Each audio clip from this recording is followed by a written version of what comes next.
Dr. Smoke, what's up? Thanks for being here. Thanks for having us. Absolutely. Thank you for having us. Yeah, I love the name Dr. Smoke. It's a little creepy. It's a little heavy. It's a little stonery. I love everything about it. Thanks, man. It gives off the right vibes. For sure. Yeah, I love it. And you guys are from Ohio too, right? Yep. What is it like being a metal band in Ohio? Because I'm in Illinois and I don't see too many Midwestern bands around. I haven't had too many on. There's no music really here happening in Rockford that I know of. Even in Chicago, it's a little quiet. I know I have a few friends that are in bands, but not a whole lot of scene going on as far as I know. What's it like out there in Ohio? I mean, where we're at, there's not a whole lot going on. There's a handful of bands. But where we're at, I mean, venue-wise, there's like nothing. Where are you at in Ohio? We're right on the border of Ohio by West Virginia and Pennsylvania, but near Steubenville, Okay. Ohio. So not even really Midwest at that point. It's more east, right? Yeah. I think we're lucky because we're pretty close to Pittsburgh, Cleveland, that kind of area. So you can kind of branch out into different areas and play some different places that may have some venues that can, put on shows that you want to see. Yeah, and we are where we are in Ohio. We're like kind of like in the middle of Columbus and Cleveland. Also, it's like 2 hours either way. So Gotcha. We're not in a horrible area, but immediate local area, there's not much. That's true. There you is guys born and raised in Ohio. Jeff's actually from West Virginia, but yeah, I'm from Ohio. Yeah, born and Gotcha. raised. Okay. I'm right. I live in Weirton, West Virginia, which is right in the tip of. We always say, if you look at West Virginia like this, we're up here in this part of it. So. Nice. Yeah. Okay. So, I first heard Dr. Smoke a year or two ago. I heard The Witching Hour, and I loved it. It had kind of this creepy occult rock metal vibe to it, and then you guys, you were just gone. You had one album out, and that was it. What happened? What happened there? Oh man, well Jeff wasn't even in the band yet at that point. We never really went anywhere.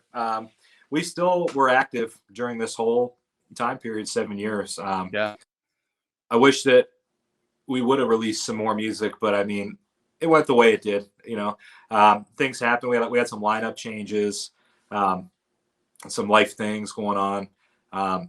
Steve, our other guitarist, he joined another band for a while. I mean, he was still active with us, but he was busy for a short period of time. And yeah, I mean, so it hasn't been total radio silence. I mean, it might appear that way online, but we've been doing stuff.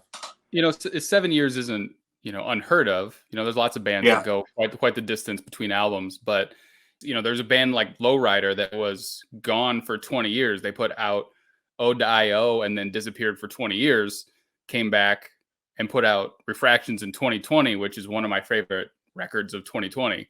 So 7 years isn't really too bad if you look at it that way. There's always plenty of time to come back and make more music. Yeah, right. I mean, and there's plenty of bands, like look at the new Iron Maiden album just came out. That's been a 6-year gap. The new Carcass album is, I think, a 6-year gap. So At the Gates, I love them, and they were going for a while. Yeah. So yeah, you guys are now signed to Ripple. Were you signed to Ripple on the first one, or was that a new signing for them? No, the first album was released through Totem Cat Records. That's a French label. We just signed with Ripple earlier this year. How'd that come about? Because for a band that wasn't around for, let's say, 7 years, they just heard that first record and they were like, if you ever decide to come back here, or how did that happen? Funny enough, man, I mean, that's kind of how it was. Yeah. When I talked to Todd, I mean, before I even talked to him, a few years ago, in 2018, when we were working on the record, we had posted like some videos to Facebook where we were recording and stuff. And he reached out to us and just said, hey, like, what's your plans with this record? And at the time, we didn't have any. And so I just said, we don't have any, straight up. And then when it came time to shop the record, he was an obvious choice because he had already showed interest. And Ripple's he was pumped, man. And it's been a great experience working with him so far. Absolutely. But basically, that's pretty much what he told me, though. He said that he had gotten the Witching Hour through distro from Totem Cat and just thought it was great. And he told me he thought that we were a European band, which is funny. You almost do kind of give off that vibe for some reason. It's kind of like this mix of like stoner, occult, metal, and hearing you from Ohio is surprising for some reason. I don't know why, but yeah. I would do an accent if I suck at accents. Jeff's accent master over here. He could probably give you. I mean, it does kind of have that vibe, and I think it doesn't sound like any one thing in particular. So it kind of picks pieces maybe from some European bands, and maybe it's that occult thing though, because there's a lot of bands that do the occult sound, Uncle Acid and bands like that are not from the States, and I don't know how many bands from the States kind of do that, but maybe that's why. I mean, there was a lot of Swedish bands influenced the writing process for this record, so I mean that might have a lot to do with it. Bands like In Solitude and Tribulation and Ghost, obviously, and this Opeth is a Swedish band and draw influence from there. Enforcer is another band who there's a little bit of Enforcer influence, not a whole lot, but there's some there. But I would say that the majority of the influence for this record is not American bands. Yeah, it's like British bands and Swedish bands and some German bands. What I'm finding out is a lot of these bands in this kind of metal underground are not from the States, just in general. Yeah. People that I've kind of reached out to or wanted to reach out to, barely even speak English, and it probably wouldn't make for good podcasting. But, but a lot of the stuff I'm listening to right now is just not from the States. I think it's just how the media and how prevalent the music is. I think that metal's a lot bigger in the other countries than it is in America, particularly the kind of metal that in the areas that I guess we fall into, and maybe labels like Ripple and some other ones where it's a lot bigger overseas from us. You guys said that you didn't, really, break up as a band or anything like that, but there's such a boom happening and a resurgence of some of this stoner metal, occult metal, whatever you want to call it, that I wondered if maybe you just saw that happening and we're like, we should get back in there. If we didn't hit it big, in 14, here's our chance now in 21. I mean, hopefully it is our chance now, but realistically, man, if it went down our way, this record would have came out 4 years ago. Yeah. It sounds like you guys have a lot more like heavy metal influence. Absolutely, yeah. Than I realized, because it's called Dr. Smoke, and like I said, I kept hearing this kind of occult thing on the Witching Hour, and you probably get lumped into like stoner metal being on Ripple. But I read a review of Dreamers and the Dead, and it mentioned Megadeth, and I was like, what the fuck is that guy smoking that he hears Megadeth in like some stoner band? And when I was listening to it, I can totally hear it now. And I try not to compare bands to other bands too much. I think it's kind of a lazy way to review music and albums. But once I heard that, I was like, yeah, that is weird, because I didn't hear it so much on the Witching Hour, which seemed much more of a stoner occult record. This record has more of a heavy metal, like thrash metal, whatever influence on it. Is that pretty accurate, or are we hearing something that's not there's there? A good bit of Megadeth influence, man. I mean, especially albums like 90s Megadeth, man, like Countdown and Euthanasia, like those albums in particular, I would say heavy influence drawn from those, like the more accessible Megadeth. But yeah, dude, definitely it was intentional this time around, like the writing process and everything. Like there was a definite intentional shift in genre from the first record. It kind of happened naturally. I mean, when you take that long of a break between albums, there's going to be some changes. Sure. And some of the songs that ended up on the record, I mean, they were written like Waking Dreams and This Hallowed Ground. And there's actually a song that we had to cut from the record for time. That we'll probably release that at some point. But like those 3 songs, like I started writing those songs in the hotel room after we recorded The Witching Hour, and I have demos of those from that time period, and like they sound a hell of a lot different. They sound a lot more like Witching Hour style. They're a little slower, a little more plodding, a little more fuzzed out. But even like the Witching Hour, as far as like stoner goes and stoner metal, like I really feel like if you took that album and you took like a couple songs off of it, it would not be classified like that. Like Yeah, The Seeker, I spent the last few days really listening to the new album and then The Witching Hour and then the new album and The Witching Hour, and just trying to compare the 2 albums and kind of seeing like the growth of the songwriting and how someone could go from like this creepy like stoner metal to like this more heavy metal vibe. And after I kept listening to it, and they are different, but I can kind of hear it a little bit in The Witching Hour. But it was interesting to me because stoner metal is having such a resurgence right now, or a boom, or however you want to call it, that you guys would shift towards heavy metal at this point. And I found that really interesting because there's not much of a bridge between the two sometimes. I mean, they're in different worlds. To compare you to Uncle Acid on one album and then Dave Mustaine on the next seems lame,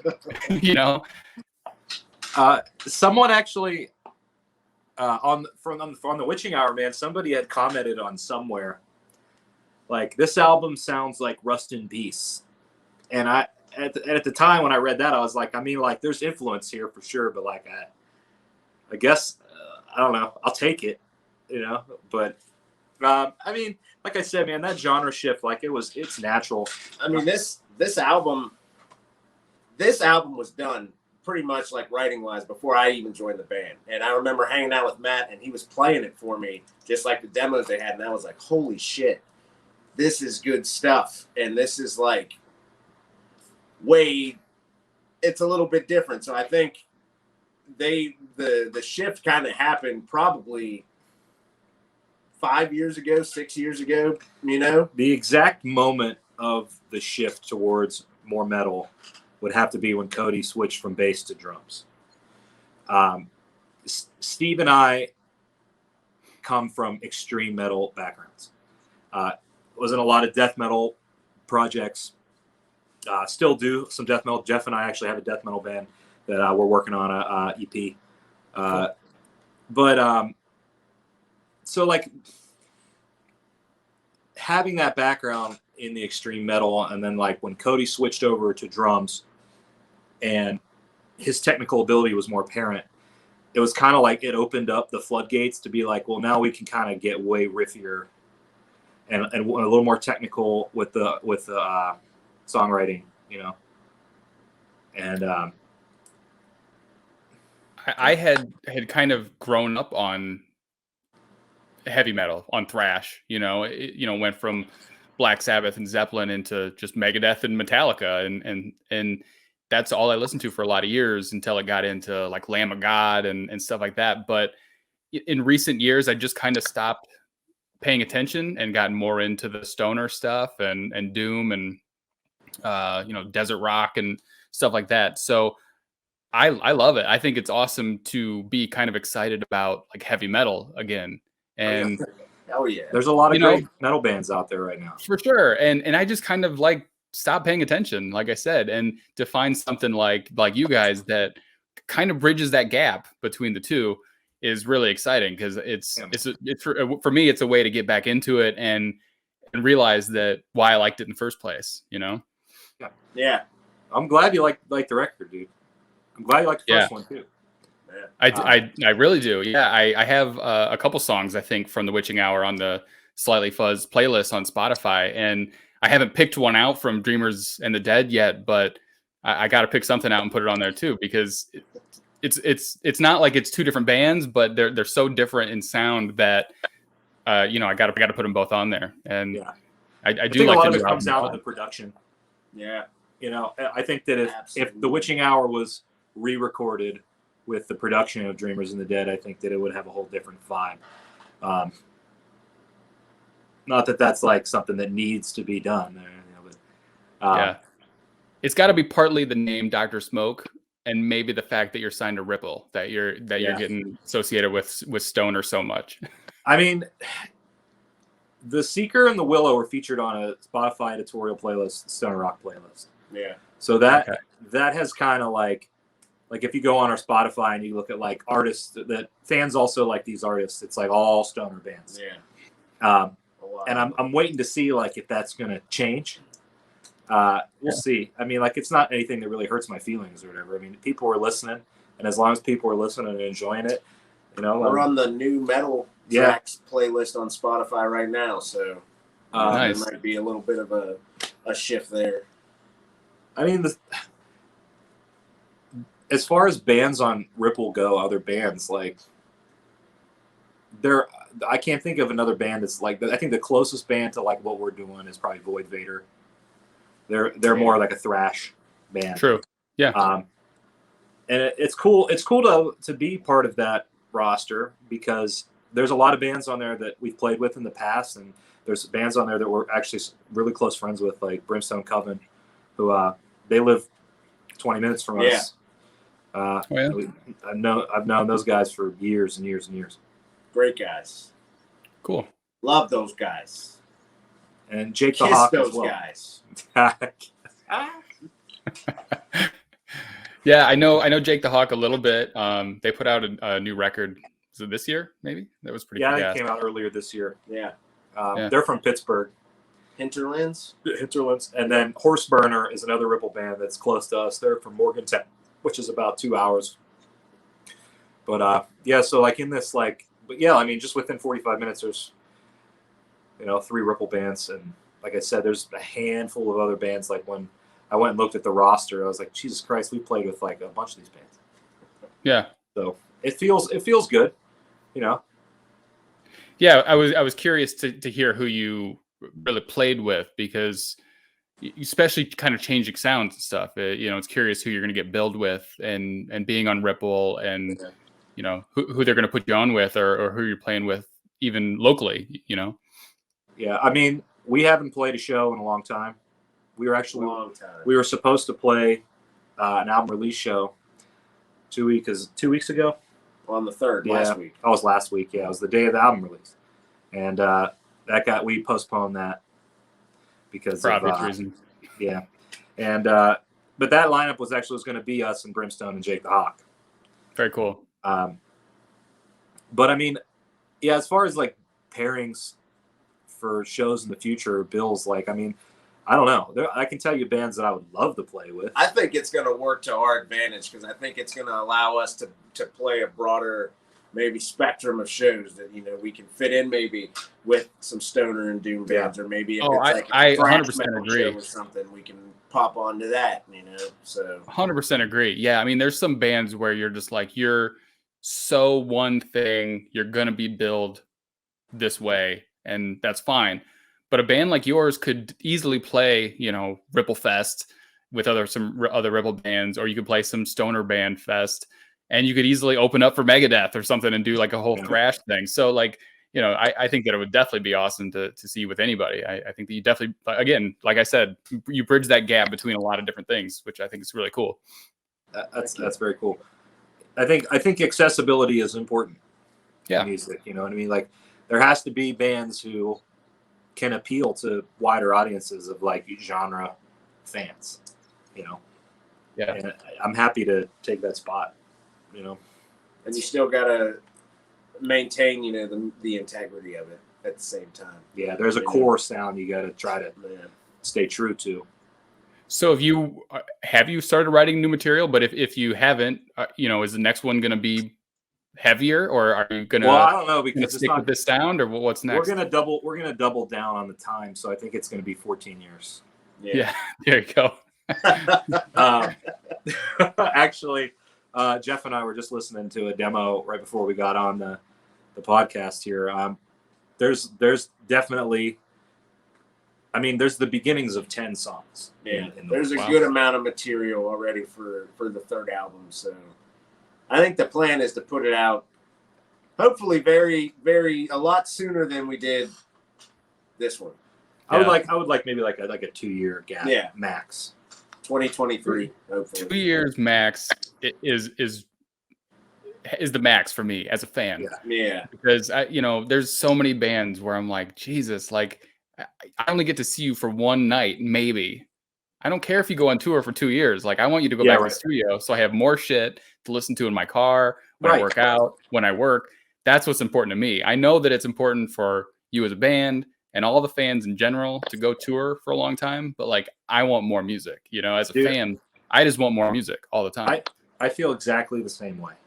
Yeah. Like if someone came up to me and told me you can never go on stage ever again, but you can make like 50 albums, here's the money, here's the timeline, you go ahead and go for it. Like I would say absolutely. But if someone came up to me and said you can never record another album again, you can only play these 2 fucking albums for the next 20 years, I would be really fucking bummed out about it. Yeah. And we've talked about that on this podcast a couple times, and I'm not much of a musician myself, but if I were, I'd be a studio guy. I'd be like just in there playing and turning knobs and tinkering with things and putting stuff in weird places and just trying to find like a really cool album. The playing, the performing is for somebody else. Like I don't want to get up there and just perform. I'm just not really that interested in it. I'm sure I would be if I was a musician a little, but to me, like the studio part of it is really fascinating, and creating just like lasting music. And like I said, as a fan, hearing new music all the time, that's what I'm into. And there's way too many bands that take 5 years, 6 years between albums. I mean, and it's hard, especially when you're on album like 6 or 7, maybe they're getting older in their career. You're like, you should have been using this time for more music, because you're going to quit. You're going to retire here in a few years. Yeah. I probably, when, at least for some of those bands, being in that position and having, I don't know, whatever the circumstances, sometimes it's tough on the musicians being in that too, because you do want to get stuff out there. You want to get the music out there. It's not where they make their money though, right? We've been probably part of it, Yeah. The sad thing is, and I was having this conversation earlier, it's like, if this record that we just released, like if we would have released this record in 1986, our lives would be a hell of a lot different than they are releasing it in 2021, just with like the state, the way music is now, you know what I mean? Yeah. It's like everything, it's throwaway, you know what I mean? And it's sad. It's like, there's a lot of people, the true fans really do keep it alive and hold it dear. But like the average person, music is like, it's like the crispy chicken sandwich taco from Taco Bell. Like, it's just a novelty. He's been on this freaking rampage against the crispy chicken sandwich from Taco Bell. It's not great. If Have you had anybody it? gets it, it's No, not great. I haven't. But man, I'll tell you what. It's about this this guy's big. gonna go and pick it outside Taco Bell. I swear to God. I mean, it's only $1. It's not like they're trying to rip you off too bad, but I mean, it just sucks. What do you think you're gonna get for did- $1 then? That's like you're getting $1 chicken sandwich. I did have tacos from Burger King though, and it was same thing. I was like, That's what the true. fuck? And it was like $1 for a taco, and there were these thin little tacos that had like no flavor, and I'm like, what the fuck are you doing? What's the point of this? Yeah, dude. Just stick to what you're good at. You know? Yeah, you're Burger King. Burger King's only good at burgers anyways. Everything else at Burger King is bad. Yeah. The But chicken to your nuggets. point- The fact that they can call their chicken nuggets is outrageous. Have Burger King you ever has had one of the- their chicken nuggets? It's For garbage. Burger King, Yeah. I've had their chicken fries. That's like the I same can't- thing. They're I so don't know, salty. So but it's salty. not like meat. It looks like Probably not. bone. It's like I don't know. Yeah, Don't get me started on the Burger King nuggets. but to your point about like throwing away music, it's kind of like the way people consume like TV or movies now, where you watch it once and it was entertaining for an hour, and then you move on and you never think about that show ever again, even if it was good, even if it was a good movie, even if it was a funny movie or a good series. You just watch it once and you move on. Whereas 10 years ago, 20 years ago, I only had a DVD collection that was this big, and I watched those movies every single weekend on repeat. And it's the same with music. Is, you know, how many people have listened to Black Sabbath every day, every week, every month, every year for the last 50, 60 years, whereas music comes out now today and they're like, oh, that was great, what else? and then move on real quick. I think it's just we're bombarded with so much. It's it's not with even, you know, with shows, with movies, with, it's just, here it is now, you know, but there's so many more mediums to get it now, and they're all just chock full of different stuff. So you're just getting hit with different shit from every angle. So I think it's like, what's nice is that there's so many more bands to choose from, because, you know, for probably, I wasn't alive in the 70s, but I'm assuming that, you know, there was a handful of bands that were up here and they were on the radio, and those are the bands you knew. And then there was probably a tier here where you could probably find out from your local scene or from a band's favorites that they've found out, whatever. Whereas now, like, I can go on Spotify and listen to like 1 million stoner bands at any point I want, which is great for a person like me that wants to hear new, different stuff every day. You can find that niche. It's hard to create that, like, that favorite band feeling when you're constantly just recycling stuff, just going through new stuff all the time. You don't have that same connection to like one band maybe when you're just going through new stuff every day. I mean, you'll find it. And I have. I mean, there's definitely some bands, and that's why I have so many different playlists on Spotify, and I add them and I go, these bands, I want to keep watch of these bands. I want to make sure that I know what they're always up to. And, you know, I have found amazing bands that, you know, maybe have 200 followers on Spotify, and to me, they're fantastic. Yeah, that's very cool. That was probably never a thing, but it's also just, there's just so many. Yeah, it's all on you to put in the work to sift through all the shit to find the 5 bands that are great. For sure. You know? Yeah.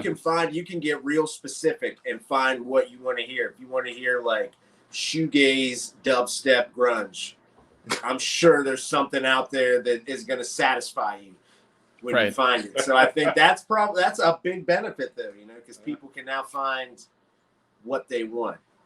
I like to find the bands that aren't good. Yeah, we love that. That's you know, there's 2 tiers, man. Let me tell you something.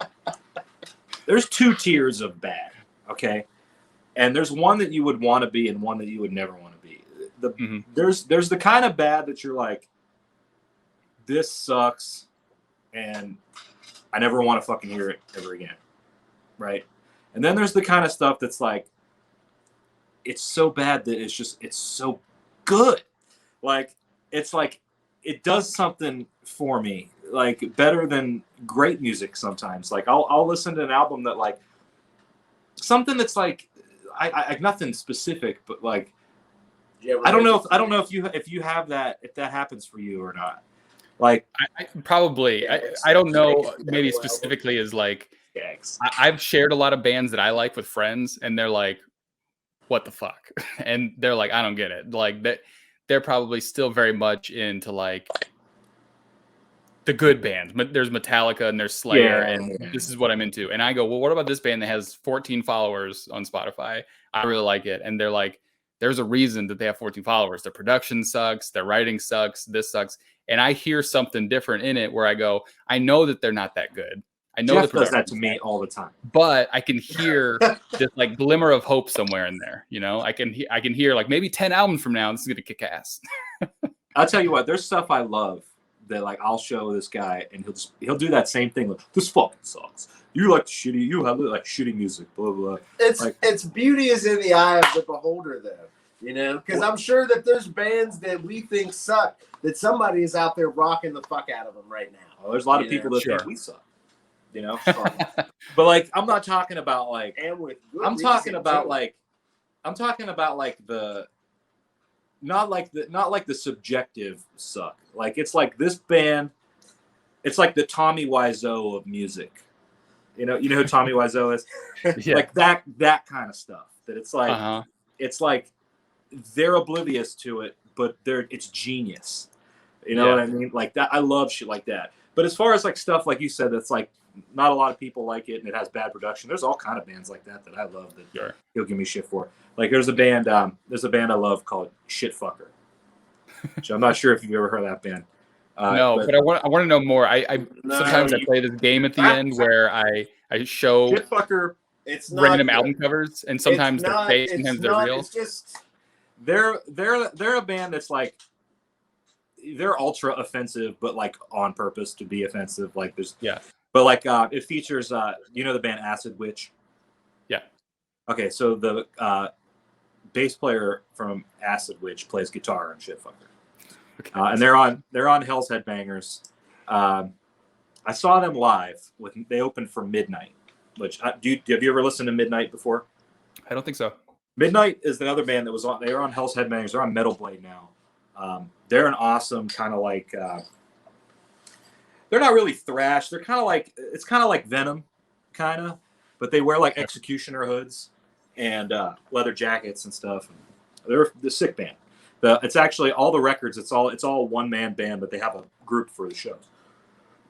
But I saw Shitfucker open for Midnight, and the singer from Shitfucker came out. His name's Demon Bitch, and dude, he came out, and the guy, he had his head was painted like really bad vampire makeup, and he was wearing like leather like bondage clothes with a Dracula cape and a leather jock strap. And they played like halfway through the set, and he reaches into this jockstrap, man. He pulled out a piece of pizza, and he ate a piece. And he ate a bite out of it, and like I went fucking nuts for that. I love and then that. at like the end, at the last song they were playing, you know how like you'll see like if you go see Kiss or something like that, like the guys will get up to each other and then they'll like headbang like next to each other. They went like they were gonna do that, and then they just like and just started fucking making out. And it was so gross and awesome, and I loved it. But I mean, they're the kind of band like the first record they have, like it sounds like it was recorded in the sewer, you know, like but I love it, man. I love stuff like that. Yeah, it's like that grimy, sleazy shit. Yeah, we do this game at the end of some of these podcasts called Real or Fuzz, where I'll show some real album covers that are just completely absurd. And then I'll make some of my own. I'll Photoshop some of my own, and you have to decide if they're real or fuzzed. Oh, and the one that I did a couple episodes ago was from a band called The Meat Shits. I've heard of The Meat Shits. I mean, I just found the album cover because it's completely absurd. I think it's like Jesus with his dick out or something like that. And and classics. And then I saw someone post recently about like other Meat Shits albums. And I still don't know what they sound like. I still need to like go check them out, but it's just absurd for the sake of absurd. Right. The name, the album art, everything about it is just like ridiculous, and I love that. Yeah, it's fun. Yeah, it's rock and roll, man. It's like when rock and roll was dangerous, and I feel like it takes a lot to be dangerous at this point in this day and age. But there's some bands they just go for it, and I fucking love it. There's also bands that just suck. I suppose, yeah. There are some that just suck. What about G.G. Allen? Are you a G.G. Allen fan? I'm not like a fan. Like I don't dislike G.G. Allen, but like I couldn't like sit there and be like and extensively talk about. Toss on some G.G. I mean, I could talk about like how little his dick is. Yeah. Hey, honey. Okay, go put on the GG on the record. That guy he had a micro penis, man, and he just embraced it and just showed it to the world every night. And you got to give him a round of applause for that. Yeah, I mean, he's one that definitely like his absurdity outweighed his music. I mean, not many people know really what he sounds like. They just know the antics. I have heard like his very early stuff. What was his band called? Wasn't he in a? Like I'm talking about like early solo stuff. Like he looks a lot different. Oh yeah, he looks a lot different. But you know what? He went to prison. He shared a cell with John Wayne Gacy. Did you know that? I didn't know that. No. Yeah, you should look into that. That's some good stories. Oh, I bet. Awesome. Yeah. One of the earlier episodes, I was talking to a guy, and there's this place in Chicago called Woolly Mammoth, and there was a picture that John Wayne Gacy drew, and it was of Hitler, and they have it for sale there at the Woolly Mammoth. Probably for an insane amount of money, I'd imagine. Too much for me to buy, even though I thought it was pretty gnarly. Yeah, it's too much for me to buy. Yeah, get you a Gacy. All that shit. Yeah, I love that kind of stuff, though. So tell me about the artwork for this Dreamers and the Dead. Who did the artwork? It's really, really awesome. Thank you, man. It was done by Adam Burke. Okay. Adam Burke he's from Portland, Oregon. He's a painter. Excellent. It's so good. And I love that, like, really hand-painted artwork for albums. I mean, I have more and more as like the digital stuff is available and it's easier to draw and illustrate and Photoshop stuff on your computer. You see less and less of it. So when I see one that's clearly hand painted, it definitely draws me in. I definitely pay attention to the album artwork, but really good stuff. Yeah, that's something that's really important to me is album covers.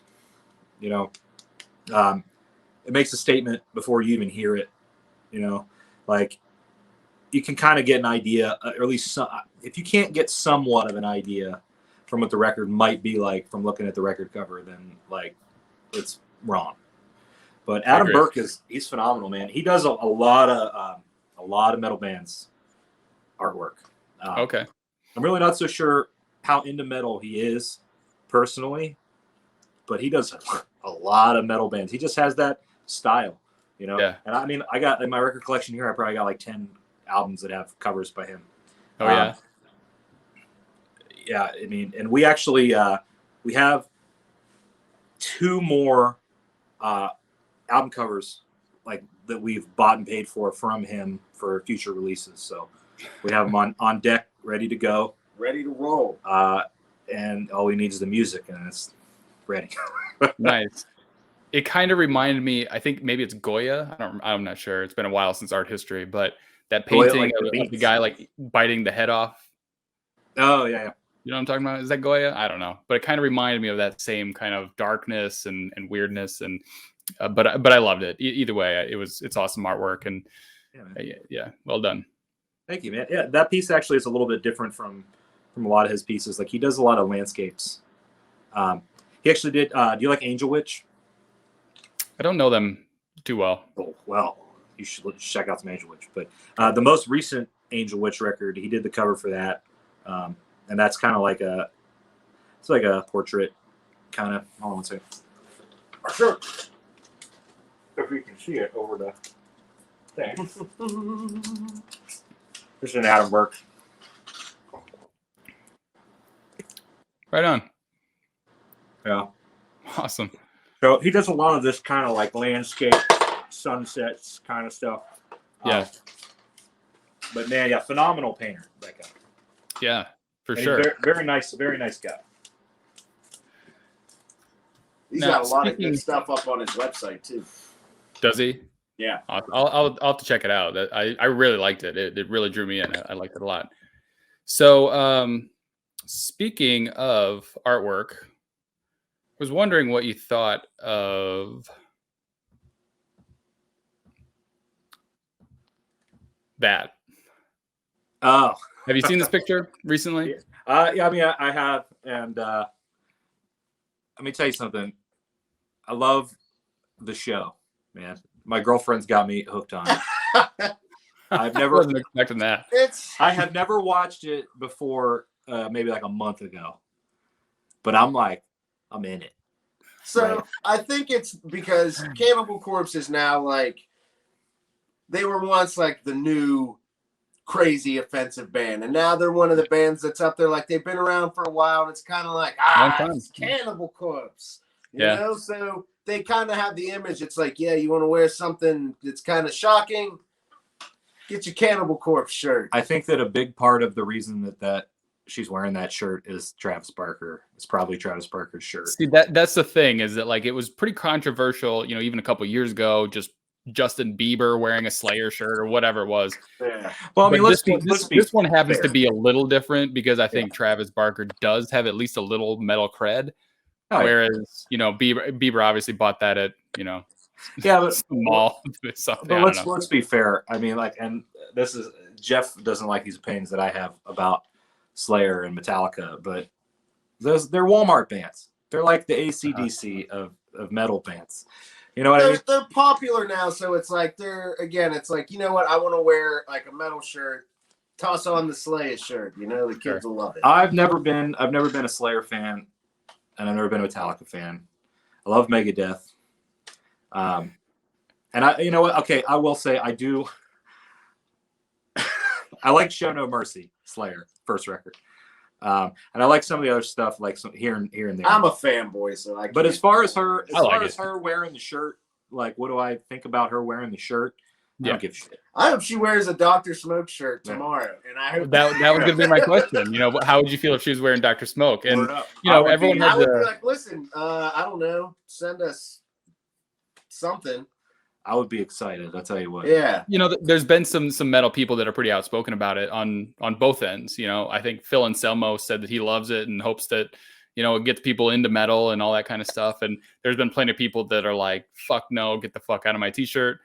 And, you know, I don't really care enough to be angry about it. I'm not in a band, so I don't give a shit.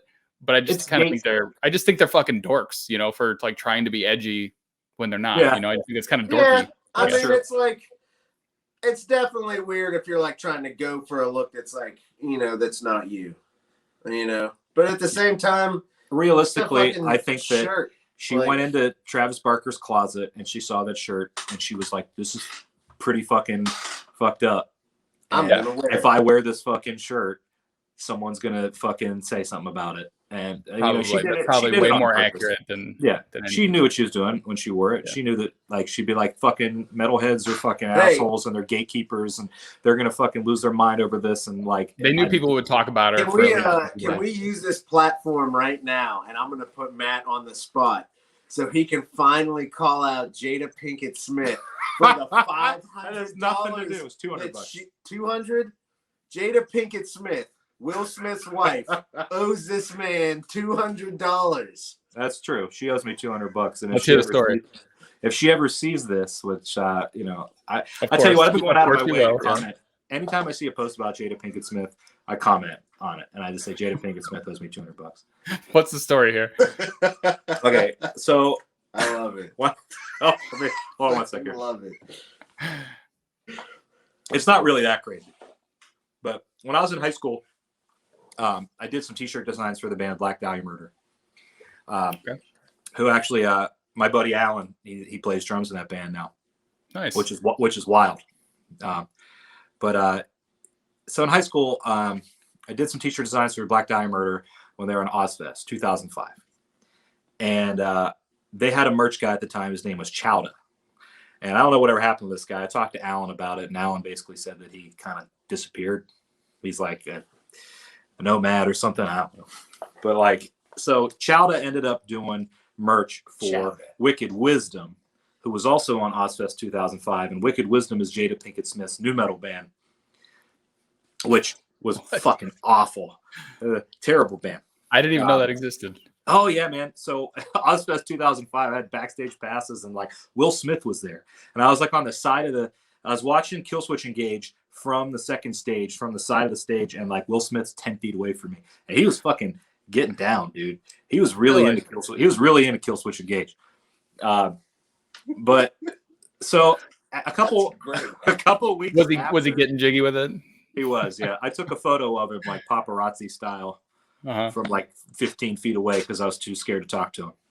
Whereas like now, if I saw Will Smith now 10 feet away from me, I'd go up to him and I'd say something, you know. But being 15, you're like, oh, I'm not talking to Will Smith, you know. Yeah. But so like about a month after that Ozfest, this guy Chowda calls me. He says, hey, I'm running merch for Wicked Wisdom, and like I showed him the stuff he did for Black Dahlia Murder, and they're into it, and they want you to do a shirt design. So I was like, okay, cool. $200, and so I did it. They agreed, and I did the shirt design. I actually had to do a few rounds of revisions on it, and it was a really stupid T-shirt design. And like realistically, looking back on it, like it sucked. It was They're bad. 15 though. But it was bad. It was a bad shirt. Like but then again, for a band like Wicked Wisdom, it was probably a great shirt. Yeah. Oh. So, anyways, I had to do a couple rounds of revisions on it, and then they just stopped talking to me after a few rounds of revisions, and they never paid me. But then I heard from another person that they had printed the shirt and was selling it. That's not cool. So, yeah, I mean, whatever, but give me that $200. Yeah. Well, it's one thing if they just were like, this isn't working. We're not gonna hire this guy. Forget it. Which they would still owe you money for, by the way. Yeah. But it's another thing altogether to like use the design and then not pay you. That's just fucked up. I'm really not salty about it. I just think it's really funny to say that shit. It is funny. Like realistically, I could give a shit about it. No, we want Will Smith. This is an official call out. Will Smith. Yeah. Yeah, Will Smith. $200. Yeah, Will Come Smith. on. Look at us. Get your lady in line. We need it. Well, let's hope they watch this and they realize that they did you wrong. Yeah. That's a great story though. That's funny. So I have like I said, a couple questions from Instagram if you want to take those. They're pretty straightforward, but I might as well ask them. Yes, it's The first one is from the Diablo himself, 69. It's a great name. Any plans to go to Dallas? And to that point, any plans to go anywhere? What are your touring plans? At the moment, we really have none, which is it's a sad state of affairs the way things are right now. Yeah. I mean, like it's kind of like if nothing was going on and everything was normal, we'd be doing all kind of stuff. Yeah. And it sucks like that. We have an album coming out and like things are like shitty again. Like and we can't right at the time, promote it. right at that crucial time. Like it's like everything's fucked again. This was a key time for us to start getting out and playing and pumping it up. And unfortunately, we're not at a place where we can do that yet.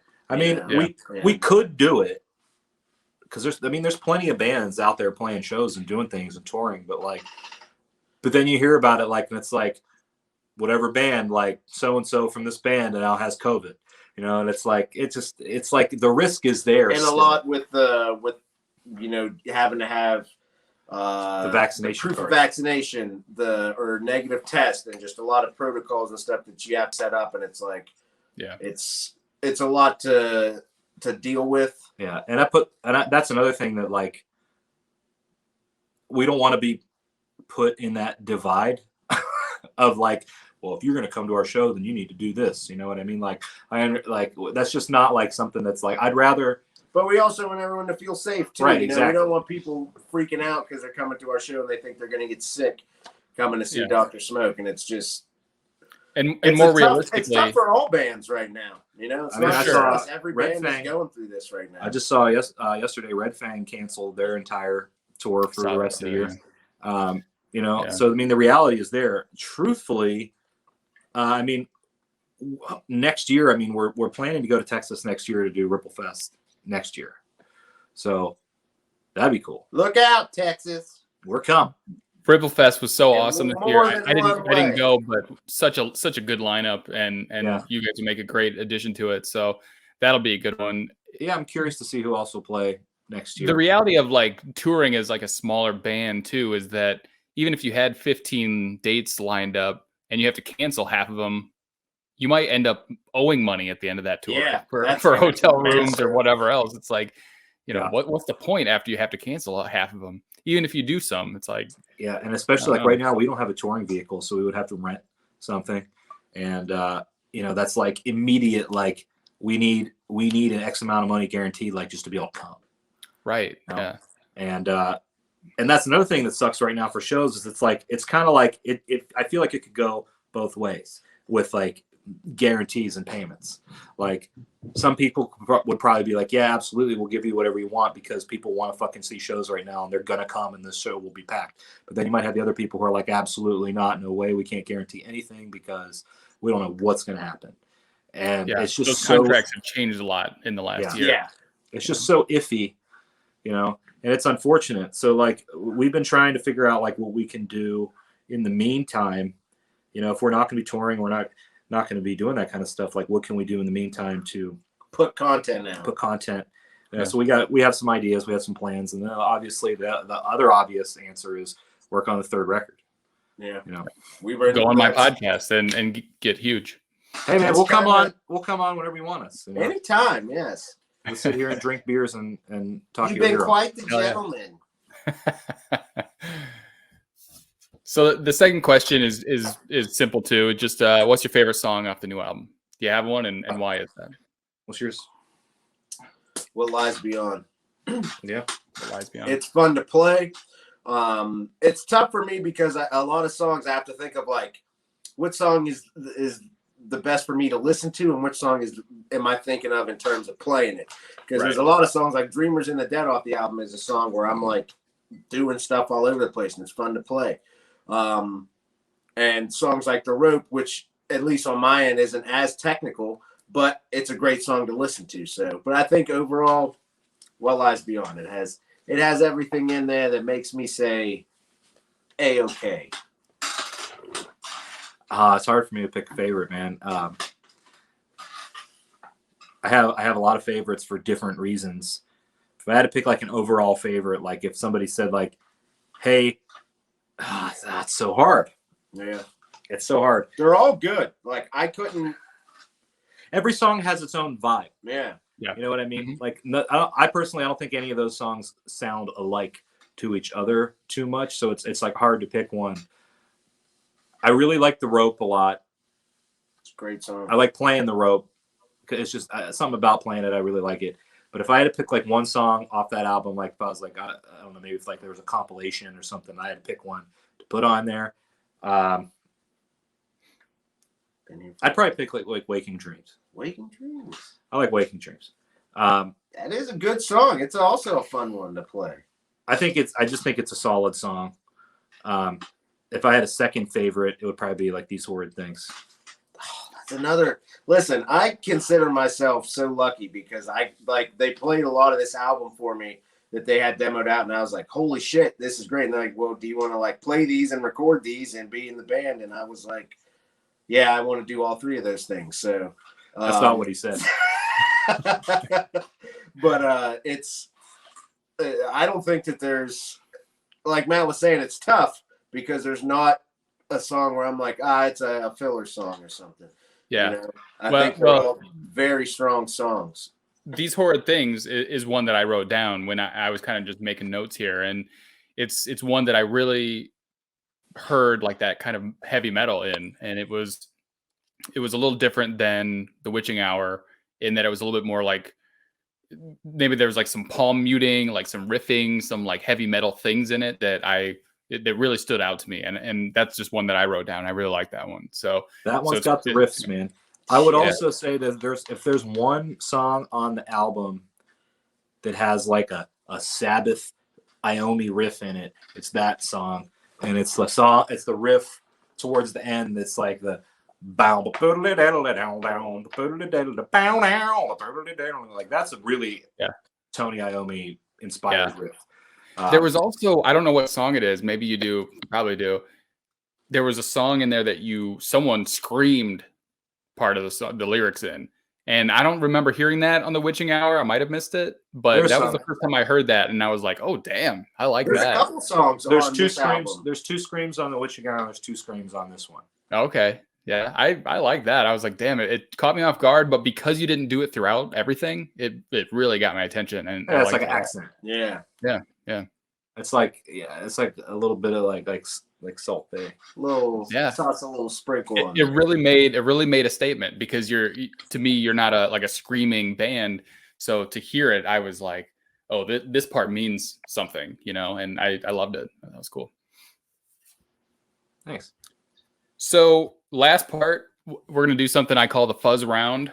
Oh, yeah. And I don't know how familiar you are with Slightly Fuzzed. A little bit. But I make these fake album covers just goofy shit. Let me see if I can share my screen here. Are we allowed to steal them if we like them? You're not gonna like them, but sure. Hey, you don't know some of the stuff this guy likes. So. These are the new single covers. Fuck, we forgot the sacrifice. I actually like that. I like that too. That's funny. Wet as fuck. I like that. Oh man. See, it's a good compilation cover right there. It really is. There you go. You could make a playlist and use that as a cover for Hell real. yeah. So I'm going to show you some photos here. I'm going to show you some pictures, some images, and I want you guys to come up with some good ideas for some fake album covers like this.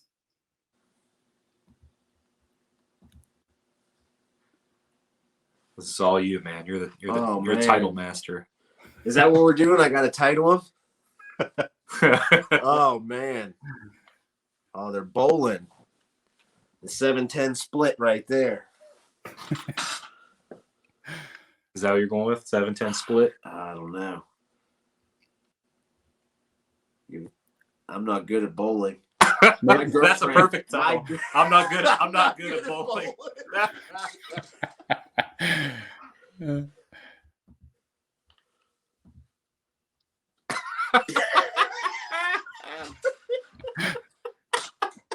I thought that was a gorilla. Man, I thought it was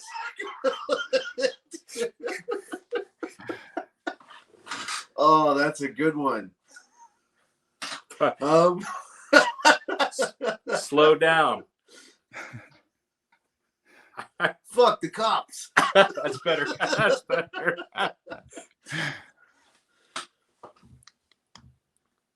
Oh shit.